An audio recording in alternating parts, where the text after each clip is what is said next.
రామరాజ్యాన్ని స్థాపించిన శ్రీరామచంద్రుడు ఈనాడు లేడు. శ్రీరాముడు స్థాపించిన రామరాజ్యం ఎప్పుడో త్రేతాయుగంతోనే అతనితోనే అంతమించిపోయింది. ప్రజారాజ్యాల పేరిట రాబందుల ప్రజానాయకులై రాబందుల రాజ్యాన్ని స్థాపించారు. ఈ రాబందుల రాజ్యంలో అరాచకం, ప్రబలి, అన్యాయం విలేతానం చేస్తుంది. ప్రతి ఒక్కరు తన సర్వసుఖం కోసం సాటి మనిషిని దోచుకుంటున్నారు.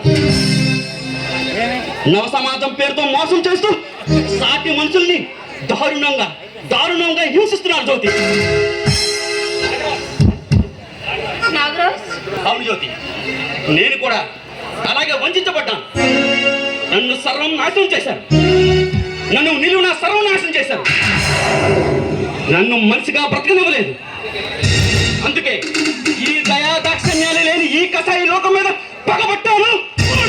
పుస్తకం గుర్తున్నాను, తెచ్చుకుంటాను.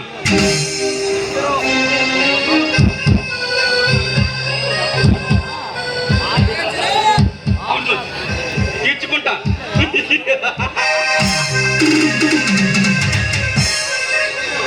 నవ్వకు నాగరాజ్, నవ్వకు. నీ నవ్వుల నుంచి విలపబడి కోడి నాకు దుసలు వినిపిస్తున్నాయి. ఆ నవ్వులను విశాఖని జ్వాలలు రగిలి ఆ అగ్ని జ్వాలలు రగులుతున్నాయి. తల్లి బిడ్డ